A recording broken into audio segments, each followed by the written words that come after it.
You are not trapped by your circumstances. You are trapped by your belief that your circumstances are the ones holding the door shut. Sit with that for a second, because right now, someone watching this is in a job they hate, a body that won't cooperate, a relationship that drains them a little more every single day, a bank account that dictates every decision before they've even made it. And they've told themselves the same story for years. I'll be free when this changes. I'll be myself again when that finally gets better. Once this season of my life is over, then I'll breathe. Here's the harsh truth nobody wants to hear this morning. Circumstance was never the cage. Think about that claim for a moment, because it sounds almost insulting at first. Easy to say, you might think, if your life is going fine. But the man who taught this lesson with the most clarity in the ancient world was not a man whose life was going fine. He didn't own his own body under the law. He didn't own his own time. He didn't own the roof over his head, or the food on his plate, or the right to walk away from a room he didn't want to be in. And yet, centuries later, we don't remember him as someone who was broken by his circumstances. We remember him as one of the freest minds who ever lived. His name was Epictetus. And what he discovered while in chains is the exact thing modern comfort has quietly trained us to forget. Not because we're weak, but because when the cage is soft, when it's made of comfort, routine, and mild dissatisfaction instead of iron bars, it's far harder to notice you're even standing inside one. So today, we're going back to the source, back to a man who had every external reason to consider himself powerless, and who instead built one of the most enduring philosophies of personal freedom in human history. Notice something before we even begin. Notice how quickly your mind wants to place a caveat here. Well, my situation is different. He didn't have my responsibilities. He didn't have my history.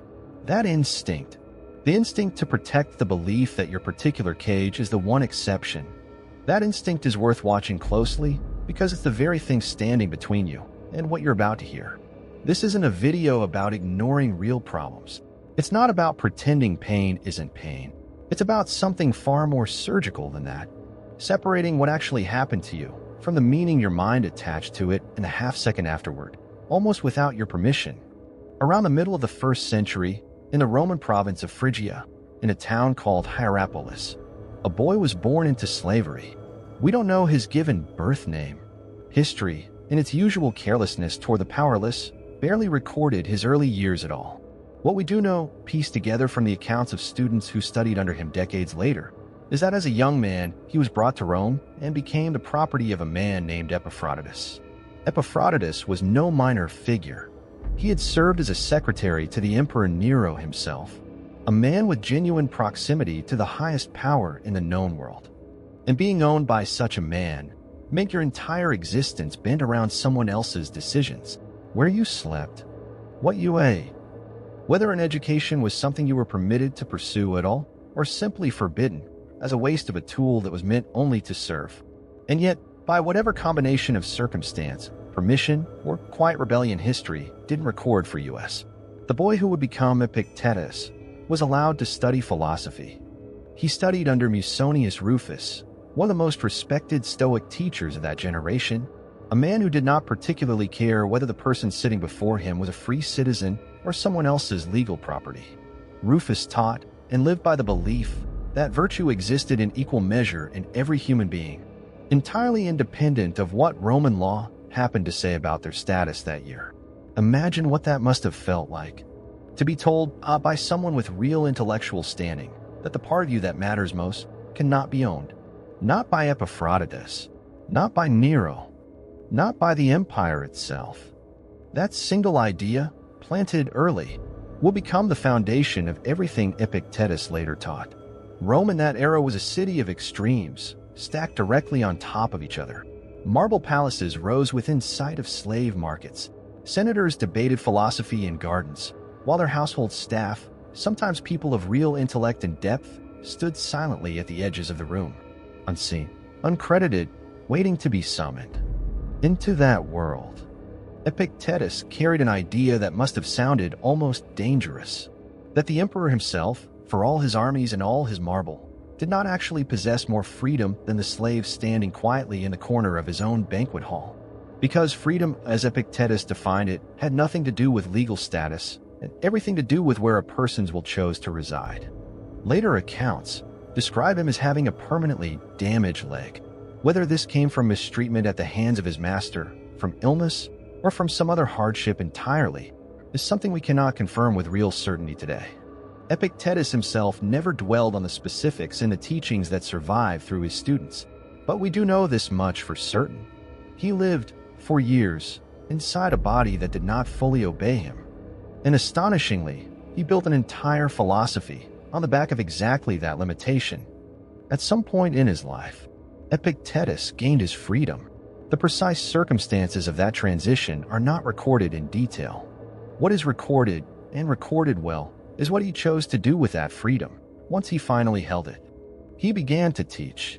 He taught for years in Rome, until the year 89 AD, when the Emperor Domitian, growing increasingly paranoid and hostile toward philosophers, expelled every philosopher from the city entirely.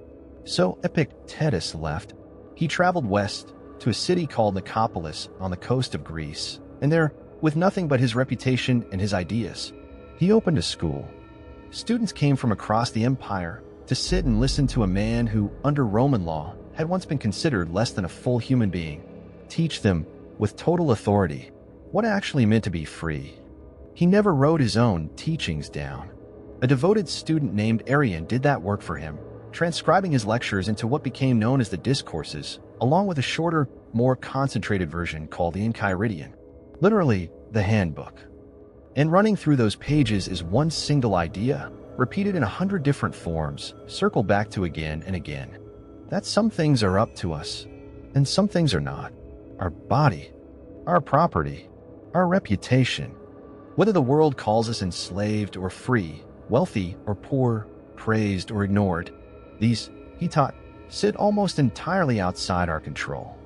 But our judgment, our desires, our will, our choice about what to make of any given moment, those, and only those, belong entirely and permanently to us. A man who spent years as another man's legal property built the clearest map to inner freedom that the ancient world ever produced, not despite his circumstances, but by refusing deliberately and repeatedly to locate his sense of freedom anywhere inside them. Here is what almost everyone misses about this story. Epictetus wasn't teaching a coping mechanism for people who simply had no other choice. He wasn't telling the enslaved to quietly accept slavery, and he certainly isn't telling you, right now, to accept a job or a body or a relationship that is genuinely harming you. He was making a far more precise and far more uncomfortable claim. He was saying that the source of nearly all human suffering isn't the raw event itself. It's the interpretation we immediately, automatically, and almost entirely unconsciously attach to that event within moments of it happening. Modern psychology arrived at almost this exact conclusion nearly 2,000 years later through a completely different door. Cognitive behavioral therapy rests on the premise that it isn't our circumstances that generate our emotional states directly, it's the layer of interpretation sitting on top of them. Shift that interpretation and the entire emotional experience can change, even while nothing external has moved even slightly.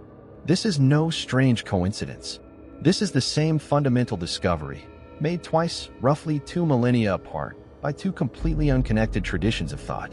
And here is why this matters so profoundly for anyone chasing success, wealth, or genuine peace of mind today. Most people spend a majority of their lives waiting for permission to feel free, waiting for the promotion, waiting for the relationship to heal, waiting for the diagnosis to change, waiting for enough money sitting in the account that the anxiety will finally, quietly dissolve on its own. But that permission rarely, if ever, fully arrives. Because the mind that felt trapped inside scarcity will simply locate new things to feel trapped by, once it finds itself inside abundance instead. The nervous system that never learned to separate what happened from what it means will keep manufacturing its own suffering, almost entirely regardless of the external conditions surrounding it. This is why some of the most outwardly successful people you'll ever meet remain some of the most inwardly restless. They solved the external equation completely. Nobody ever taught them the internal one. Epictetus, starting from a position with almost no external power whatsoever. Solve the internal one first, long before he ever gained his freedom under Roman law. And that ordering, that sequence, is the entire hidden lesson buried inside the story. Not, fix your circumstances first, and peace will follow. Oh, but instead, find the part of yourself that circumstance was never actually touching in the first place, and build everything else outward from there.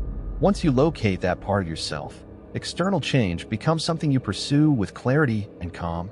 Rather than something you desperately chase in hopes, it will finally quiet the noise in your head. That distinction changes everything about how a person moves through the world. Think about how differently a person negotiates, works, or even loves once they stop asking the external world to hand them their sense of stability. There's a certain steadiness that shows up in someone who no longer needs the outcome to go a specific way in order to feel like themselves. Other people notice it, even when they can't quite name what they're noticing. It reads as confidence, though it's really something quieter and more durable than that. It's the simple fact of no longer negotiating with fear from a position of dependency. And this is precisely where the ancient idea earns its place in a conversation about modern success. Wealth built by a mind still governed entirely by fear tends to be defended anxiously, spent compulsively, or never fully enjoyed at all. Wealth built by a mind that has already secured its own internal footing tends to be used with far more discernment. Because it was never being asked to solve a problem, it was never capable of solving in the first place. So, how do you actually practice this? Not as a nice idea you nod along to and forget by tomorrow morning, but as a real, daily discipline you can start today. Here are 4 exercises drawn directly from documented Stoic practice that you can begin using immediately. Step 1. The dichotomy of control. Each morning, or in any moment you feel a surge of anxiety about a situation, take 30 seconds and physically split that situation into 2 columns on paper. What is actually within my control here? Usually, this is your effort, your attitude, your honesty, and your very next action. And what is not within my control? Usually, this is other people's opinions of you, the final outcome, the past, and other people's choices entirely. Once both sides are written, draw a firm line under what is within your control. That, and only that, is your job today. Nothing else deserves another minute of your limited mental energy. Repeated daily, this single exercise retrains the mind to stop hemorrhaging energy onto things it was never capable of changing in the first place. Step 2. Negative visualization. Each evening, spend 2 or 3 quiet minutes deliberately imagining the loss of something you currently have, your health, your relationship, your income, not to manufacture fear, but to dissolve the numbness that comfort quietly builds around anything we take for granted. The Stoics practiced this specifically to sharpen gratitude and loosen comfort's grip on our attention. When you've mentally rehearsed the loss, and then open your eyes to find the things still fully present in your life, its actual value becomes vivid again, instead of invisible through sheer familiarity. Step 3. The view from above. When a problem feels enormous, a conflict, a failure, a fear that won't leave you alone, mentally zoom out. Picture yourself from above the room you're standing in, then above the building, then above the entire city, then above the country itself. This isn't about minimizing a real problem. It's about correctly sizing it. Left alone, the untrained mind treats every crisis as maximum scale, as though it's the only thing happening anywhere in the world. This exercise restores proportion. And proportion restores clear thinking almost immediately. Step 4. The evening review.